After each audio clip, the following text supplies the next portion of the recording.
Selamat malam saudara yang dikasihi Tuhan. Sebelum Anda beristirahat, renungan malam dari Pendeta Dr. Erastus Sabdono menemani malam Anda bersama saya Yohana Ibrahim dengan judul Menanggulangi Kekurangan dan Kelemahan. Pergumulan hidup yang Allah izinkan terjadi dalam hidup kita pasti sesuai dengan usia rohani dan porsi yang mampu kita tanggung. Allah tidak akan mengizinkan pencobaan melampaui kekuatan kita. Itulah sebabnya setiap orang pasti memiliki pergumulan masing-masing yang tidak sama.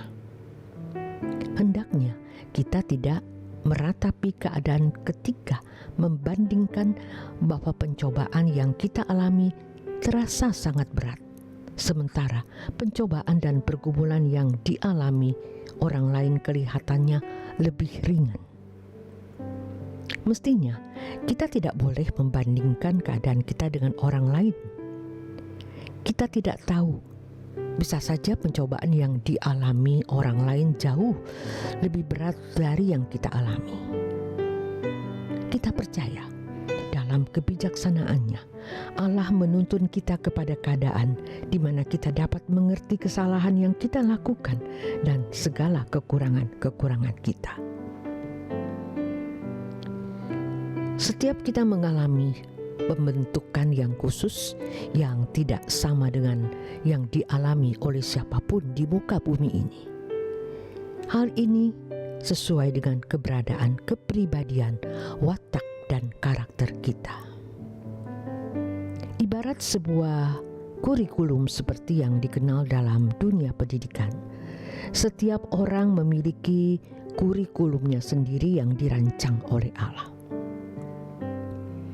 Allah sebagai arsitek jiwa yang sempurna mengerti bagaimana menggarap kita melalui setiap kejadian agar kita menjadi manusia seperti yang Dia kehendaki. Penggarapan tersebut untuk menanggulangi kekurangan dan kelemahan-kelemahan dalam watak atau karakter kita. Penanggulangan tersebut dapat menghasilkan suatu pribadi yang mulia dan agung, sehingga kita layak disebut sebagai anak-anak Allah. Oleh sebab itu, kita harus memperkarakan kekurangan-kekurangan dan kelemahan-kelemahan kita. Saudara yang dikasihi Tuhan, kalau kita memperkarakan kekurangan dan kelemahan kita di hadapan Allah, maka Allah pasti memberitahu kekurangan dan kelemahan kita tersebut. Allah tidak mungkin tidak memberitahu kepada kita kebiasaan, sikap, kelakuan kita yang tidak berkenan di hadapannya. Masalahnya adalah apakah kita serius memperkarakan kekurangan dan kelemahan kita guna mengalami pembaruan. Banyak orang Kristen tidak pernah mempersoalkan dengan serius kekurangan dan kelemahannya di hadapan Allah. Mereka tidak memperkarakan hal bagaimana seharusnya hidup sebagai anak-anak Allah. Ini adalah orang-orang yang tidak haus dan lapar akan kebenaran. Tentu saja Allah tidak akan memuaskan mereka, sebab hanya orang yang haus dan lapar akan kebenaran yang akan dipuaskan oleh Allah. Matius 5 ayat yang ke-6. Orang-orang Kristen yang tidak haus dan lapar akan kebenaran seperti sebagian masyarakat barat yang tadinya Kristen tetapi sekarang meninggalkan gereja adalah orang-orang yang tidak mengerti keselamatan sehingga mereka tidak mengalami dan memiliki keselamatan. Biasanya orang-orang Kristen seperti di atas ini berpikir bahwa yang penting secara nalar sudah percaya kepada Yesus, maka mereka dapat terhindar dari neraka dan diperkenan masuk surga. Ini berarti sudah selamat. Ditambah lagi pemahaman yang salah mengenai pengertian bahwa keselamatan dapat diperoleh seseorang bukan karena perbuatan baik. Mereka merasa sudah memiliki kepastian masuk surga tanpa berusaha untuk menjadi manusia seperti yang dikehendaki oleh Allah. Sehingga mereka tidak merasa perlu memperkarakan keadaan mereka di hadapan Allah. Mereka tidak mengerti apa yang dimaksud dengan selamat atau keselamatan itu. Sebenarnya, keselamatan bukan sekedar terhindar dari neraka dan diperkenan masuk surga. Keselamatan adalah usaha Allah yang direspon dengan benar oleh manusia agar atau sehingga manusia dapat dikembalikan ke rancangan Allah semula. Untuk ini, dibutuhkan perjuangan yang sungguh-sungguh dalam kehidupan setiap orang percaya. Perbuatan sebaik apapun tidak akan membuat manusia mengalami dan memiliki keselamatan. Hanya oleh kurban Yesus di kayu salib tersedia keselamatan. Tetapi selanjutnya, justru karena seseorang menerima keselamatan, ia harus menjadi murid Yesus. Matius 28 ayat 18 sampai 20.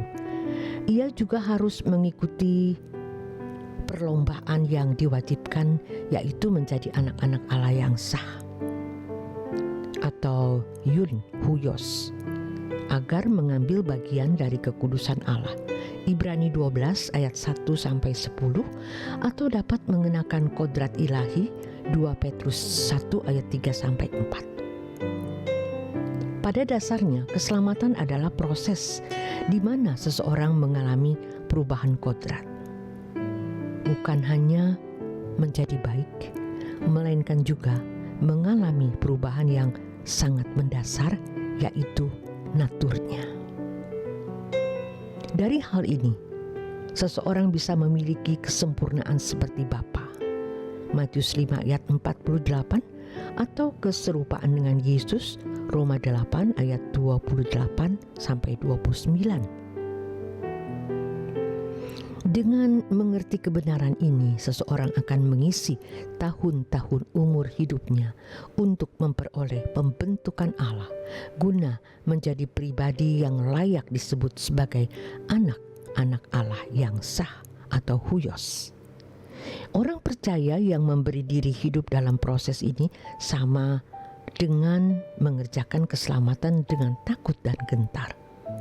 Filipi 2 ayat 12 sampai 13, yaitu memiliki pikiran dan perasaan Kristus. Filipi 2 ayat 5 sampai 7. Jika proses pembentukan tersebut berlangsung dan kita meresponnya dengan baik, keselamatan dapat berlangsung dan dapat kita miliki. Allah sebagai arsitek jiwa yang sempurna mengerti bagaimana menggarap kita melalui setiap kejadian agar kita menjadi manusia seperti yang Dia kehendaki. Penggarapan tersebut untuk menanggulangi kekurangan dan kelemahan dalam watak dan karakter kita. Selamat malam, selamat beristirahat. Tuhan Yesus memberkati.